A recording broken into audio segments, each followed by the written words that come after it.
കൊണ്ടാണ് ഭാവന വരുന്നത്. അതിന്റെ ഭാവന വെറുതെ കയറി വരികയല്ല, സജീവമായിട്ട് പ്രവർത്തിക്കാത്ത സമയത്താണ് ഭാവന വരുന്നത്.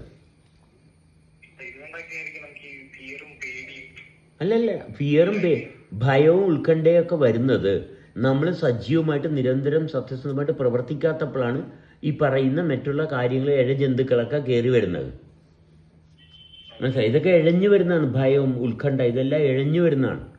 അപ്പം നമ്മൾ അലസമായിട്ട് കിടക്കുമ്പോഴാണ് ഇങ്ങനെയുള്ള ഇഴജന്തുക്കൾ നമ്മുടെ ശരീരത്തിൽ പ്രവേശിക്കുന്നത്.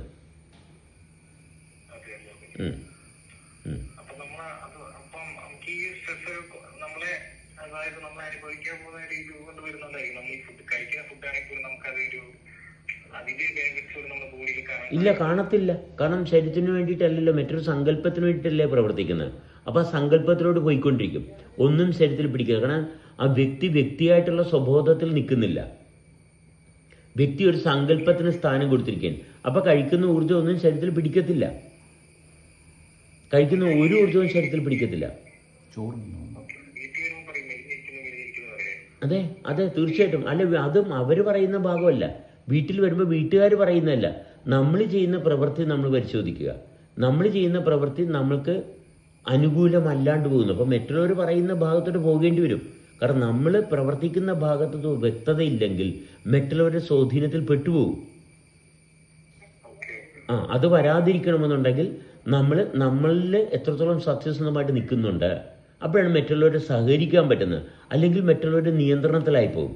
മറ്റുള്ളവർ പറയുമ്പോൾ വിഷമിക്കുന്നത് നമ്മൾ നമ്മുടേതായിട്ടുള്ള സവിശേഷതയുമായിട്ട് പൊരുത്തപ്പെട്ട് പ്രവർത്തിച്ച് തുടരാത്തതുകൊണ്ടാണ്.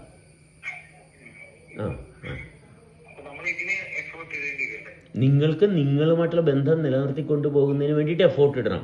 അതിന് എന്ത് വില കൊടുത്തും അതാണ് അടിയന്തരമായിട്ട് ചെയ്യേണ്ടത്.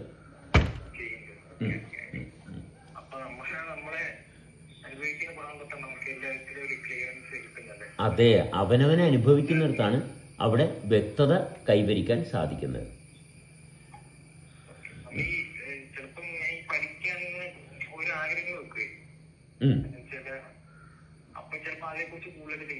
അല്ല, പഠിക്കാൻ ആഗ്രഹങ്ങൾ നിങ്ങൾ വെക്കുന്നതല്ല, നിങ്ങളുടെ മനസ്സ് നിങ്ങളെ കൊണ്ട് വെപ്പിക്കുന്നതാണ്. മനസ്സ് നിങ്ങളെ കൊണ്ട് വെപ്പിക്കുന്നതാണ്. മനസ്സല്ല നിയന്ത്രണത്തിൽ കൊണ്ടുവരേണ്ടത്, നിങ്ങളാണ് നിയന്ത്രണത്തിൽ കൊണ്ടുവരുന്നത്. മനസ്സിന്റെ നിയന്ത്രണത്തിലല്ല ആകേണ്ടത്, നിങ്ങളുടെ സ്വബോധത്തിന്റെ നിയന്ത്രണത്തിലാണ് കാര്യങ്ങൾ നടക്കേണ്ടത്. അവിടെ ഒരു താൽക്കാലികമായിട്ടുള്ള നൈമിഷികമായിട്ടുള്ള തീരുമാനത്തിൽ ഒരിക്കലും പെട്ടുപോകത്തില്ല. ശാശ്വതമായിട്ടുള്ള പ്രവർത്തനത്തിൽ തുടർന്നു പോകും.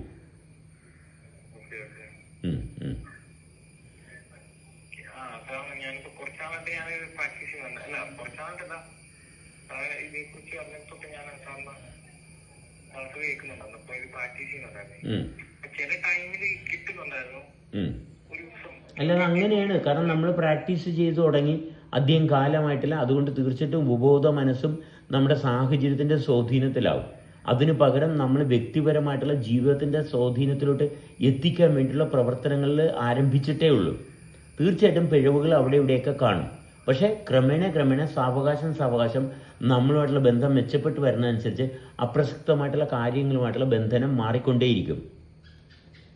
കാരണം പ്രവർത്തിച്ച് വ്യക്തിത്വ ബോധം കൈവരിക്കാൻ സമൂഹത്തിലൊരു ആളാണ്, അതല്ല ഞാൻ പ്രപഞ്ചത്തിൽ ഒരാളായിട്ട് നമ്മളെ അനുഭവത്തിൽ തെളിച്ചു കൊണ്ടുവരണം. പ്രപഞ്ചത്തിൽ ഞാൻ ഒരാളാണ്, സമൂഹത്തിലൊരാളായാൽ പോരാ, പിന്നെ പ്രപഞ്ചത്തിൽ ഞാൻ ഒരാളാകണം. മനസ്സിലായി? അവിടെയാണ് നമ്മുടെ ജീവിതത്തിന്റെ തുടർച്ചയുടെ ഭാഗം വരുന്നത്.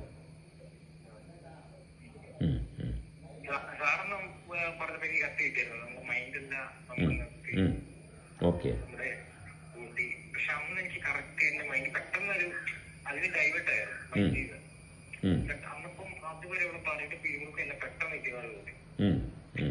അന്ന് എനിക്കത് കത്തി കിട്ടിയത്. അന്ന് ഞാൻ പിന്നെ അങ്ങനെ ആ ഒരു പണി നല്ലോട്ട് വർക്ക് ചെയ്യാൻ തുടങ്ങി. ഭയങ്കര എനർജിയായി. അപ്പൊ ഞാൻ മൈൻഡ് എവിടെ പോയി, ഞാൻ ഇങ്ങനെ ചിന്തിക്കുകയും ചെയ്യാം. അപ്പൊ തോച്ചൊന്നുമില്ല, ഭാവനയില്ല, നല്ല ഊർജ്ജമായിട്ട് പണിയെടുക്കാൻ പറ്റി. പിന്നെ പിറ്റേ ദിവസത്തേക്ക് പിന്നെ ഉറക്കി കഴിഞ്ഞത്തേക്ക് പിന്നെ അങ്ങ് അത് മാറി. പിന്നെ ഞാൻ പിന്നെ ശ്രദ്ധിക്കുന്നുണ്ടായിരുന്നു കാര്യങ്ങളൊക്കെ.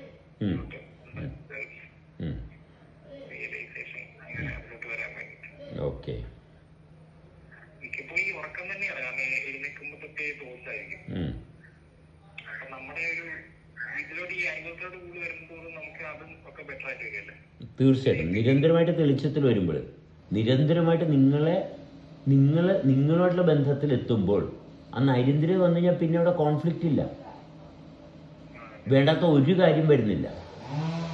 നിങ്ങൾ സജീവമായി അവിടെ പിന്നെ നിങ്ങൾക്ക് അവിടെ അടിസ്ഥാനരഹിതമായിട്ടുള്ള യാതൊന്നും നിങ്ങളുടെ ശ്രദ്ധയിൽ വരുന്നില്ല.